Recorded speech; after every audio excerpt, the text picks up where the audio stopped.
All right, so a great second meeting of Florida Keepers. We really had an energetic group, and we actually got way more into the issues of how law firms are affecting development in Florida, the development interest, and really how development is essentially the middle. Think of an octopus, the development and loss of wild Florida at the loss for Floridians and their interest in their state is met by the tentacles of one, wildlife loss, species lost, another is tourism, another is entitlement by these maybe new locals that think they own these new areas. Things like, you go fishing, you're told what to do, you can't do this in this pond over here, all that kind of stuff.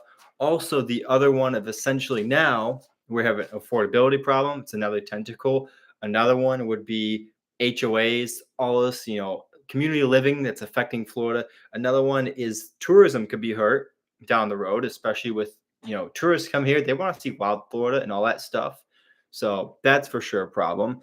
And I think what we need to understand is with Florida keepers is the main issue is loss of wild Florida without listening to Floridians and their interests by the outside interests having a greater stake in what Florida should be doing.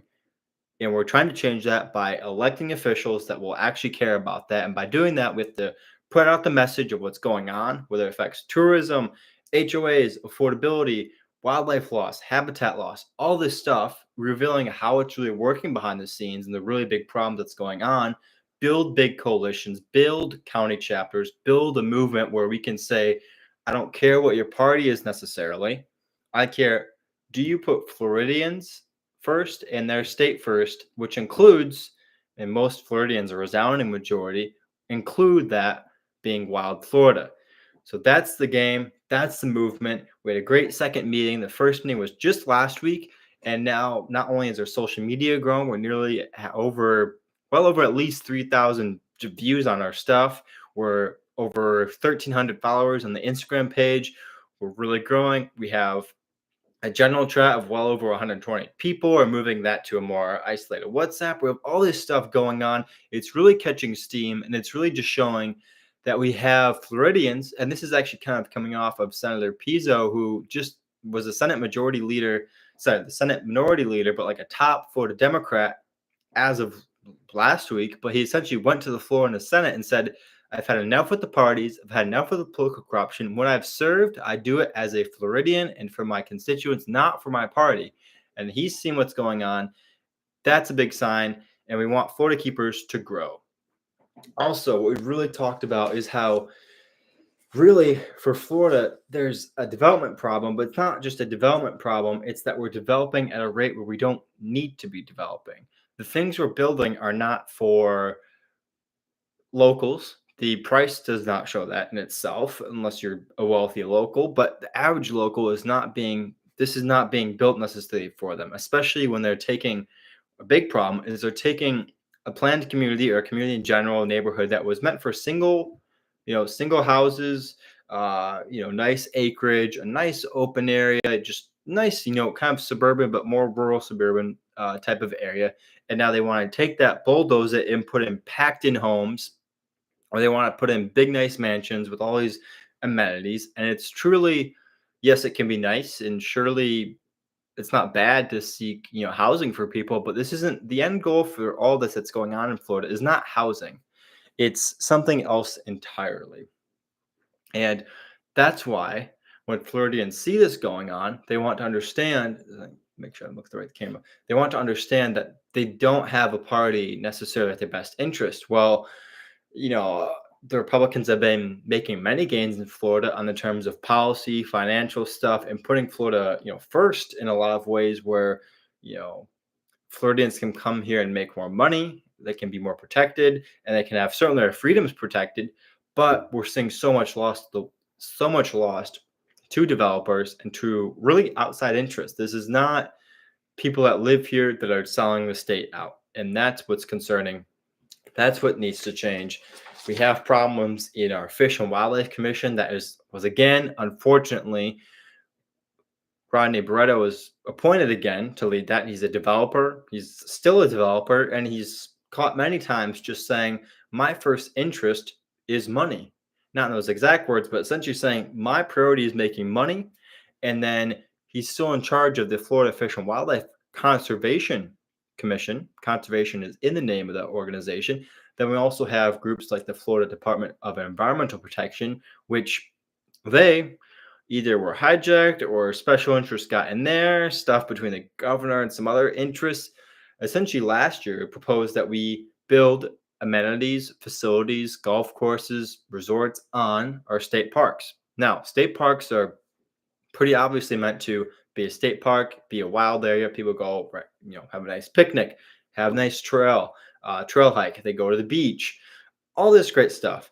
But they snuck in this plan for who to make money, not for locals, not for the local community, not for people who have been there for decades, not for the local infrastructure, not for Floridians.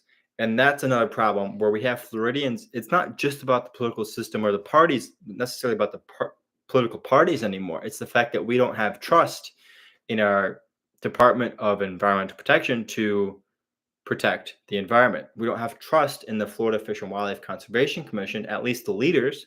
There are countless staff, countless biologists, countless liaisons, countless law enforcement that do good work, but are either tainted, given, maybe misinformed tasks, but are inevitably led by developers. And a lot of them don't probably like that, but it's the fact that we have that in Florida.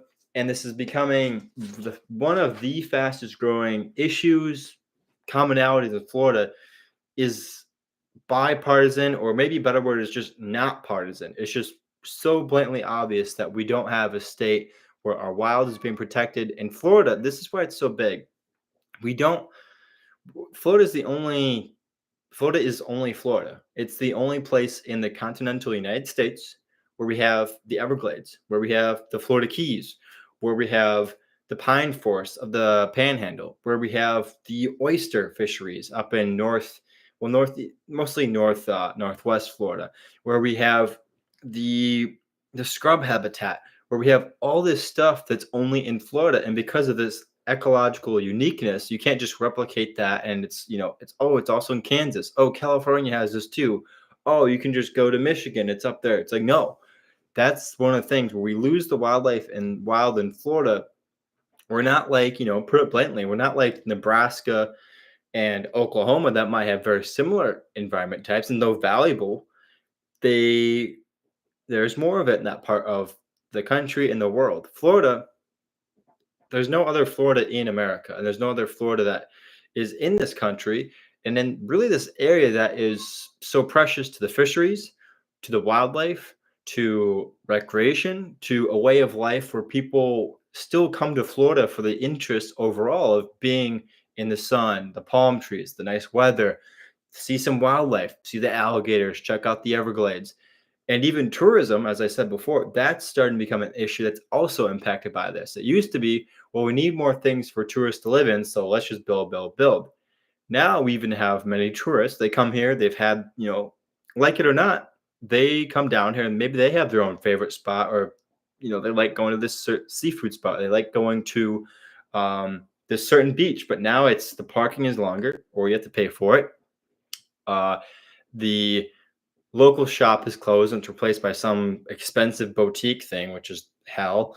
Their little oceanside sea resort that had, seahorses on the wall, and the pool is fun for the kids. Now it's either way more expensive or it's been rebuilt by this, luxury, just crap thing where it's super expensive. There's no sense of Florida into it. It's just a copy and paste luxury thing that they're trying to put in Florida because they know they can make a lot of money from it, from the interest of investors and from very rich people coming down here. That's part of the problem. It's not just hitting locals anymore. It's hitting tourists. And I think that is the main message of Wild Florida of Florida Keepers, is having a wild and free Florida. So that's the main gist of it. That's, this is after a second meeting. This has been in the works for a bit, but really has taken off now. And if you do want to know more information, certainly the main platform we've been launching from, I guess if you put it that way, it has been Instagram. So the handle there is just at Florida Keepers _. but you'll find it. We're there. I should have probably introduced myself. I'm Sergey. Obviously, I launched this. Yeah, it was a week ago now, just over a week ago. Maybe about 2 weeks. I launched it, and then with the meeting stuff come up, and then we've had our second meeting now. So maybe it's been probably 3 weeks, maybe. But nonetheless, 2 3 weeks. Just got this rolling. It's really gone well. We've attracted people from many different walks of life, many different backgrounds, and their main priority is Florida for Floridians and Wild Florida. That's it. No political ties, no certain ideologies, just that's the main page. So that's what we're about. That's what we're striving towards. And the goal next year, especially, but in the future as well, is replacing bad candidates who have voted against the interest of Florida and Wild Florida. Thank you.